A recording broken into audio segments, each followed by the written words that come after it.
बिस्मिल्लाहिर्रहमानिर्रहीम। अस्सलाम वालेकुम डियर स्टूडेंट्स चैप्टर 17 कंप्लीट करने के बाद आज हम उससे रिलेटेड 3 न्यूमेरिकल्स को सॉल्व करेंगे और आज का फर्स्ट न्यूमेरिकल है in a certain circuit transistor has a collector current of 10 milli ampere and a base current of 40 micro ampere.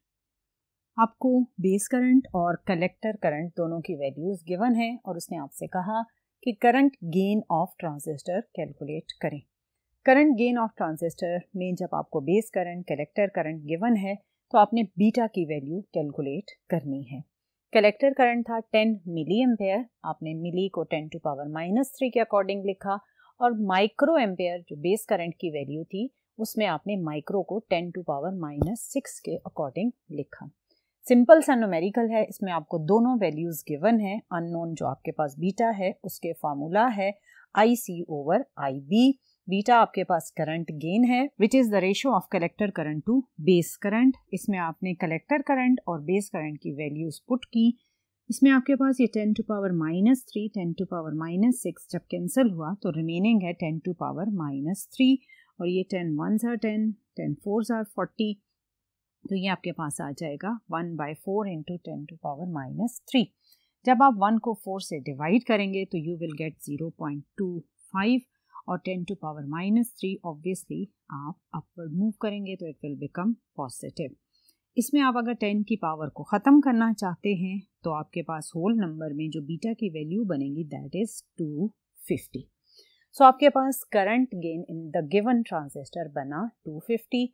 Simple सा था, आपको जस्ट कलेक्टर बेस करंट की वैल्यूज पुट करनी है और करंट गेन फाइंड आउट कर लेना है। अब देखते हैं कि सेकंड न्यूमेरिकल की स्टेटमेंट क्या है। सेकंड न्यूमेरिकल अगेन ट्रांजिस्टर से ही रिलेटेड है। The current flowing into the base of a transistor is 100 micro ampere. Obviously ये फिर बेस करंट है। Find the value of collector current, emitter current, ratio of collector to emitter current if beta is 100। आपके पास जो values data की given है वो है एक बेस करंट जो कि है 100 माइक्रो एम्पेयर।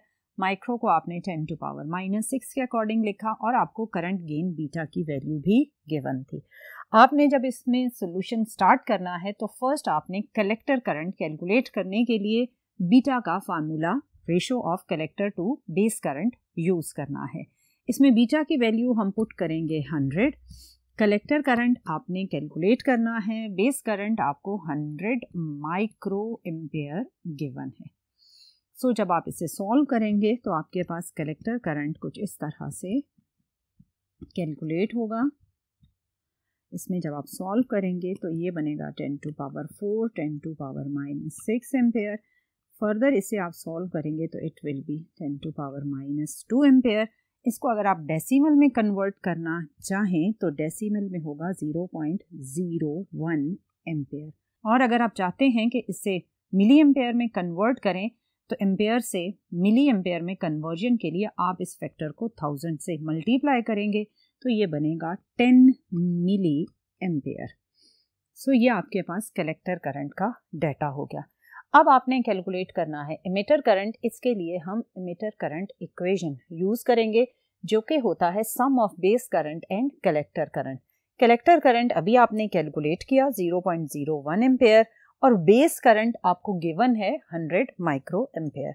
यहाँ आपने इसे बहुत ध्यान से करना है क्योंकि इसमें जो एमिटर करंट की वैल्यू आएगी वो बहुत ज़्यादा स्मॉल डेसिमल्स में आएगी। सो ये डेसिमल वैल्यू अगर आपने गलत कैलकुलेट की तो आपका रेशो का जो आंसर है वो रॉन्ग हो जाएगा। सो बी केयरफुल। बेस करंट है 100 micro ampere, collector current 0.01 ampere. ये आपके पास 10 टू पावर 2 और ये हो जाएगा 10 टू पावर -6। इसको आप सॉल्व करेंगे तो 2 - 4 will give you 10 to power -4। 10 to power -4 को आप डेसिमल में चेंज कर लें। इन दोनों डेसिमल के फैक्टर्स को आप ऐड करेंगे तो you will get the emitter current 0.0101 ampere. अब आप इस एमिटर करंट को रेशियो के लिए यूज करेंगे IC/IE के लिए। IC है 0.01 एम्पेयर और IE है 0.0101 एम्पेयर। जब आप इसको डिवाइड करेंगे तो आपके पास जो रेशियो है वो आएगी 0.99। सो ये था आपके पास एमिटर करंट और कलेक्टर करंट को कैलकुलेट करके उनका रेशो का कैलकुलेट करना। अब देखते हैं थर्ड न्यूमेरिकल की स्टेटमेंट क्या है। इसके लिए मूव करते हैं नेक्स्ट बोर्ड की तरफ।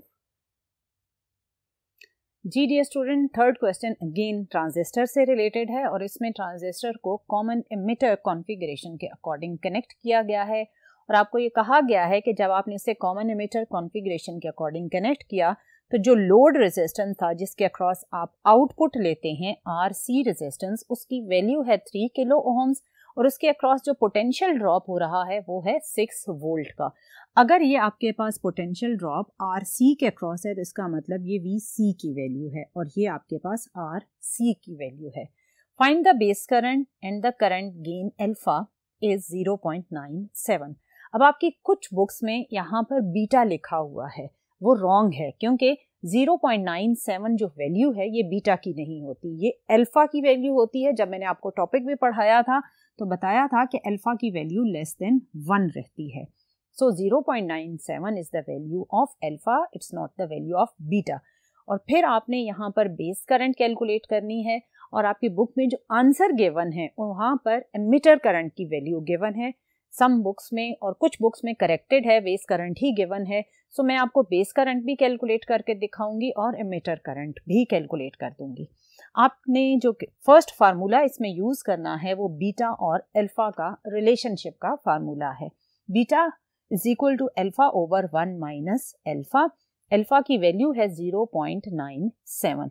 सो इसको अब आप यूज करेंगे 0.97 माइनस 0.97। ये सिंपल सा फैक्टर है, इसे जब आप सॉल्व करेंगे तो आपके पास आंसर आएगा 32.33। ये आपके पास बीटा की वैल्यू हो गई। अब हम नेक्स्ट जो है वो इस VC और इस RC की वैल्यू को यूज करके कलेक्टर करंट की वैल्यू को कैलकुलेट करेंगे। VC is equal to IC/RC, ये ओहम्स लॉ के according V is equal to IR की इक्वेशन है। इसमें IC आपने कैलकुलेट करना है, ये दोनों वैल्यूज आपको डाटा में गिवन है। IC क्या हो जाएगा VC ओवर RC। VC आपके पास 6 वोल्ट है, RC 3 किलो ओम्स। इसको जब आप डिवाइड करेंगे तो 3 2s are 6, 2 और ये 10 की पावर जब आपने अपवर्ड शिफ्ट की तो इट विल बी -3 एम्पियर। सो आपके पास कलेक्टर करंट हो गया 2 × 10⁻³ एम्पियर। अब आप इस कलेक्टर करंट की वैल्यू को फर्दर यूज करेंगे और बेस करंट को कैलकुलेट करेंगे बाय यूजिंग बीटा जो कि है 32.33 और कलेक्टर करंट है 2 × 10⁻³ यहाँ से जब आप इसको रीअरेंज करेंगे तो बेस करंट की इक्वेशन बनेगी IC ओवर बीटा। IC की वैल्यू है 2 × 10⁻³ और बीटा की वैल्यू है 32.33। ये आपने वैल्यूज पुट कर दी तो आपके पास जो बेस करंट आएगा इसको सॉल्व करने से वो आएगा 6.19 × 10⁻⁵ एम्पियर। सो आपके पास ये हो गया बेस करंट। अब आपने again emitter current equation use करनी है और उसको यूज करके आप वैल्यू एमिटर करंट की फाइंड कर सकते हैं। बेस करंट अभी आपने फाइंड आउट किया 6.19 × 10⁻⁵ और कलेक्टर करंट की वैल्यू थी 2 × 10⁻, यहाँ पर प्लस का साइन आएगा, प्लस 2 × 10⁻³ एम्पियर। इन फैक्टर्स को जब आप ऐड करेंगे तो आपके पास एमिटर करंट बनेगा 2.06 × 10⁻³ एम्पियर।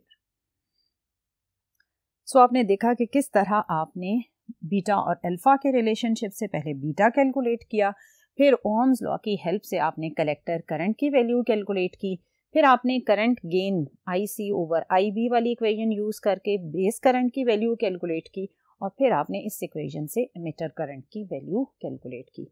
सो डियर स्टूडेंट, ये थे आपके 3 न्यूमेरिकल। इंशाल्लाह फिर डिफरेंट कॉन्सेप्ट्स के साथ नेक्स्ट लेक्चर में मुलाकात करेंगे। टिल नेक्स्ट लेक्चर, अल्लाह हाफिज़।